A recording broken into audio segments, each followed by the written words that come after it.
Dubai మొత్తం కూడా అల్లకల్లోలం అయిపోతుంది. దుబాయ్లోని ఇంటర్నేషనల్ ఫ్లైట్స్కి రాకపోకలను క్లోజ్ చేసింది. ఒక రకంగా దుబాయ్ ఫ్లై జోన్ మొత్తం కూడా క్లోజ్ చేసుకున్నారు.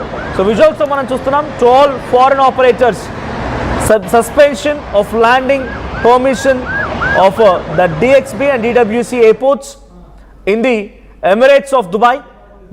We write with reference to the prevailing situation within the region and in the interest of the safety of airlines, crew, passengers, employees and the public.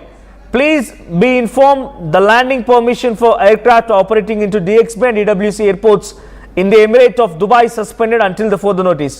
The concerned authorities in the Emirates of Dubai will update you with regarding to remove of suspension of landing permission.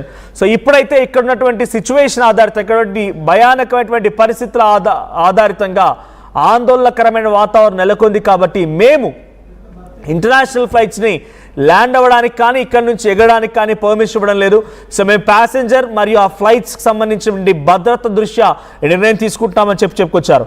So ప్రస్తుతానికి Iranian డ్రోన్లు సుమారుగా 10ల సంఖ్యలో Dubai నగరాన్ని చుట్టుముడుతున్నాయి. Dubai నగరాన్ని చిత్తు చేస్తున్నాయి. Dubai నగరాన్ని కొంత అల్లకల్లోలంగా మార్చేస్తున్నాయి. సో చమర్ లోడింగ్ తాత్కాలికంగా నిలిచిపోయింది. పుజైరీ ప్రాంతంలో పెద్ద మొత్తంలో అక్కడ ఆయిల్ ఎక్స్పోర్టింగ్ జరుగుతుంటుంది అక్కడ నుంచి. కాబట్టి ఆ లోడింగ్ ప్రక్రియ మొత్తం కూడా ముగిసిపోయింది. సో పెద్ద మొత్తంలో ఇటు అమెరికా అండ్ ఇజ్రాయెల్, ఇరాన్ ఈ యుద్ధంలో దుబాయ్ తీవ్రంగా నష్టపోతుందనడానికి ఇది ఒక పెద్ద ఉదాహరణ.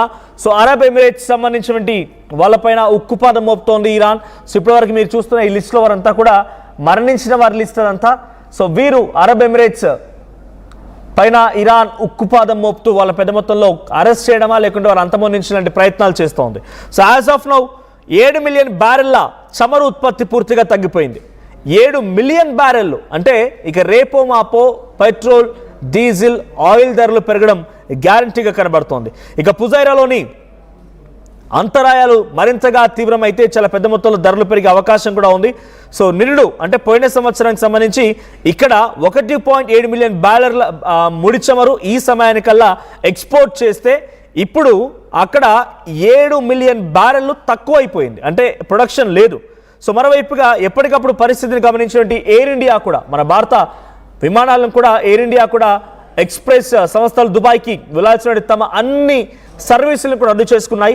అయితే అబుదాబి, షార్జా, రస్సల్ ఖైమా ఈ ప్రాంతాలకు సంబంధించి సర్వీసులను కూడా యథాతథంగా కొనసాగిస్తోంది. కేవలం దుబాయ్కి వెళ్లాల్సినటువంటి యుఏఈలో దుబాయ్కి వెళ్లాల్సినటువంటి విమానాలను మాత్రం రద్దు చేసుకుంది. కానీ మిగిలిన ప్రాంతాలకి షార్జా వెళ్లాలన్నా, అబుదాబి వెళ్లాలన్నా, రసల్ ఖైమా వెళ్లాలన్నా కూడా తమ ఫ్లైట్ సేవల్ని కొనసాగిస్తోంది.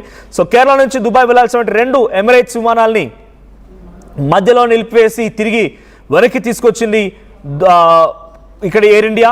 సో ఈరోజు కూడా తెల్లవారుజామున సుమారుగా 4 గంటల 50 నిమిషాల సమయానికి 353 మంది ప్రయాణికులతో అటు దుబాయ్ వెళ్ళవలసినటువంటి ఆ విమానం తిరువనంతపురం దగ్గరే మళ్ళీ తిరిగి ల్యాండ్ అవ్వాల్సి వచ్చింది. సో ఇలా వరుసగా ఫ్లైట్స్ క్యాన్సిల్ అవుతూ ఉన్నాయి. అటు వెళ్ళవలసిన వారు వెళ్ళడానికి ఇబ్బంది పడుతున్నారు, రావడానికి అక్కడి నుంచి ప్రయత్నం చేస్తున్న వారు ఇబ్బంది పడుతున్నారు. సో దుబాయ్ని మొత్తాన్ని కూడా ఇప్పుడు ఇరాన్ తమ చెప్పు చేతుల్లోకి తీసుకొని దాడులు చేస్తూ డ్రోన్ దాడులు, మిసైల్ దాడులతో అల్లకల్లమైన వాతావరణం క్రియేట్ చేస్తోంది. ఇంటర్నేషనల్ ఎయిర్పోర్ట్ కూడా పూర్తిగా ధ్వంసమైపోయింది, పాక్షికంగా దెబ్బతినింది. విమానాలు ఎగరాలన్నా, విమానాలు అక్కడి నుంచి బయటికి వెళ్ళాలన్నా కూడా కాస్త ఇబ్బంది పడాల్సిన పరిస్థితి వచ్చింది. సో దుబాయ్ ఇప్పుడు చాలా ఈజీ టార్గెట్ అయిపోయింది ఇరాన్కి. చాలా పెద్ద మొత్తంలో క్షిపణులు, మిసైల్స్, అటు మరోవైపు నుంచి డ్రోన్లు దూసుకొస్తూ ఉన్నాయి. సో ఇవన్నీ కూడా ఆత్మాహుతి డ్రోన్లు, మీకు అందరికీ తెలిసింది. అక్కడికి వచ్చి టార్గెటెడ్గా పేలిపోతూ ఉంటాయి. అలా ఎక్కడెక్కడైతే గల్ఫ్ కంట్రీస్ సంబంధించినటువంటి మ్యాక్సిమం టార్గెట్స్ ఉంటాయి, ఆ మ్యాక్సిమం టార్గెట్స్ని ఇరాన్ దెబ్బ కొట్టే ప్రయత్నం చేస్తోంది. సో నిన్నటి నుంచి ఈ రోజు వరకు సుమారుగా 21 డ్రోన్లని దుబాయ్ అంటే యుఏఈ కూల్చే ప్రయత్నం చేసింది. సో 6 క్షిపణులను కూల్చేసింది. సో 145 మంది ఇప్పటికే గాయపడేట్టు తెలుస్తోంది. 6 బాలిస్టిక్ క్షిపణులను కూడా దుబాయ్ అంటే యుఏఈ పూర్తిగా కుప్పకూల్చే ప్రయత్నం చేసింది. ఇరాన్ పైన కూడా ఇజ్రాయెల్ దాడులు కొనసాగిస్తోంది. కర్గ్ ప్రాంతం పైన చాలా పెద్ద మొత్తంలో దాడులు చేసింది. అలాగే షిరాజ్, తబ్రీజ్ లాంటి నగరాల్లోని కూడా ఇజ్రాయెల్ దాడులు కొనసాగించింది. సైనిక ఇన్ఫ్రాస్ట్రక్చర్ అంటే ఆర్మీ ఇన్ఫ్రాస్ట్రక్చర్ సదుపాయాల టార్గెట్గా ఇజ్రాయెల్ దాడులు చేస్తోంది. సో లాస్ట్ 24 అవర్స్ నుంచి ఇప్పటివరకు 200కు పైగా ప్రెసైజ్ టార్గెట్స్ని బాంబులతో దాడి చేసి ఇజ్రాయెల్ ఇరాన్ని కూడా చుట్టుముట్టింది. ఇక ఇరాన్ డిఫెన్స్ సిస్టమ్స్తో దాదాపుగా 85% భాగాన్ని పూర్తిగా ధ్వంసం చేశామని ఇజ్రాయెల్ ఆర్మీకి సంబంధించినటువంటి లెఫ్టినెంట్ కల్నల్ నాదవ్ షోషాని ఒక ప్రకటన విడుదల చేశారు. 85% ఇరాన్కి సంబంధించినటువంటి ఆర్మీ ఇన్ఫ్రాస్ట్రక్చర్ మేము కుప్పగూల్చామంటున్నారు. 85% అంటే మిగిలింది కేవలం 15% మాత్రమే. ఈ 15%తోనే గల్ఫ్ కంట్రీస్ని, అది కువైట్ కానీ, ఖతార్ కానీ, దుబాయ్ కానీ, సౌదీ కానీ, ఇంకా ఒమన్స్, ఇలాంటి ప్రాంతాల్ని, బనమా, బెహ్రెన్, ఈ ప్రాంతాల్ని కుప్పకూలుస్తున్నటువంటి ఇరాన్ 15%తోనే కుప్పకూలుస్తుంది. అంటే నిజంగానే వాళ్ళ దగ్గర 100% ఆర్మీ ఇన్ఫ్రాస్ట్రక్చర్ ఉంటే, అంటే ఇజ్రాయెల్ అబద్ధం ఆడుతోందా లేదంటే ఇరాన్ స్ట్రాంగ్గా ఉందా ఇక్కడ? సో ఇజ్రాయెల్ కనుక అబద్ధం ఆడుతుంటే డెఫినెట్గా ఇజ్రాయెల్ గల్ఫ్ కంట్రీస్ని ఇబ్బందులు పెట్టినట్టే. సో గల్ఫ్ కంట్రీస్ అన్ని కూడా ఇప్పుడు ఇరాన్ స్కోప్లో ఉన్నాయి. ఇరాన్ ఏ క్షణమైనా మళ్ళీ గల్ఫ్ కంట్రీస్ని, అమెరికా స్థావరాలు ఉన్నటువంటి గల్ఫ్ కంట్రీస్ని మరింతగా టార్గెట్ చేసి దాడి చేసే అవకాశం కనబడుతోంది. It's going on. ఈ రోజుతో 17 రోజులు పూర్తయింది. 17 రోజులైనా ఇంకా యుద్ధం ఆగడం లేదు అని అంటే ఇది మరింత తీవ్ర రూపం దాల్చే అవకాశం ఉంది. ఇక దాడి చేసి ట్రంప్ లేదా నేతన్యాహు అలసిపోవాల్సిందే, కానీ ఇరాన్ మాత్రం ఎట్టి పరిస్థితుల్లో వెనక్కు తగ్గేదే లేదంటోంది.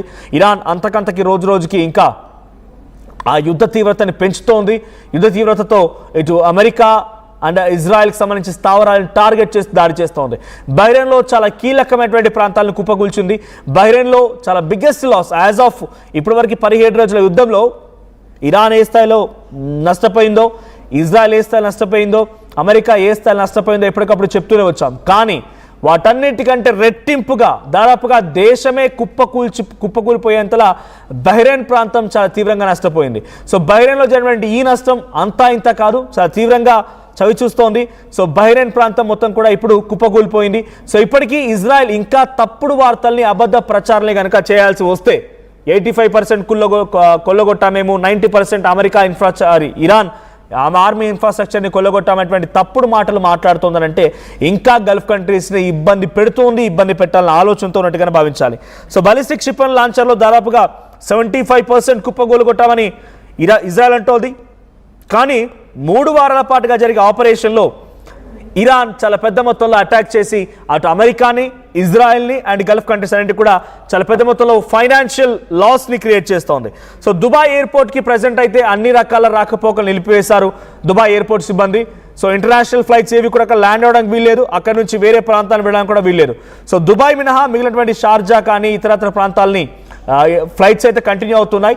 మీరెవరైనా దుబాయ్లో ఉండి ఆర్టీవ్ లైవ్ని కనుక చూస్తున్నట్టయితే అక్కడ సిచ్యువేషన్ ఏంటి, ఎలా ఉంది? సో దుబాయ్లో ఇప్పుడు అక్కడ ఉన్నటువంటి ఇంటర్నేషనల్ ఫ్లైట్స్ ల్యాండ్ అవ్వకూడదు అని official statement Dubai international airport announce చేసిందంటే అక్కడ ఎటువంటి ఎక్స్ట్రీమ్ సిచ్యువేషన్ ఉంది. వరుసగా డ్రోన్లు, క్షిపణులతో ఇరాన్ దాడి చేస్తున్నప్పుడు మీరెవరైనా పర్సనల్గా ఫేస్ చేశారా? మన తెలుగు వాళ్ళు అక్కడ ఎలా ఉన్నారు కామెంట్ చేయండి. సో మీరు ఎవరైనా దుబాయ్ వెళ్ళాలనుకునే వారు కొన్ని రోజుల పాటుగా టైం తీసుకుంటే బెటర్ ఏమో. ఇప్పుడు అక్కడ వెళ్ళినా కూడా అనేక రకాల ఇబ్బంది పడక తప్పదు. బాలిస్టిక్ మిసైన్లు, డ్రోన్లతో చాలా పెద్ద మొత్తంలో ఇరాన్ దాడి చేస్తూ ఉంటే ఈ యుద్ధం మరింత తీవ్రమయ్యే అవకాశం ఉంది. సో రాకపోకలకి ఇబ్బంది, అక్కడ వెళ్ళిన తర్వాత అక్కడ ఉండడానికి కూడా చాలా ఇబ్బంది. ఇప్పటికీ అక్కడ వర్క్ ఫ్రమ్ హోమ్ అనౌన్స్ చేసి చాలా మంది కార్మికుల్ని, ఎంప్లాయీస్ అందరినీ కూడా పూర్తిగా తమ బాధ్యతల్ని ఇటు ఆయా కంపెనీలు తీసుకుంటూ ఉన్నాయి. సో మీలో ఎవరైనా వెళ్ళాలనుకున్నప్పుడు కొంత ఆలోచించండి. ఆల్రెడీ అక్కడ ఉన్నటువంటి తెలుగు వారు ఎవరైనా ఆర్టీవీని చూస్తున్నట్టయితే మీ సిచ్యువేషన్ని కామెంట్ చేయండి.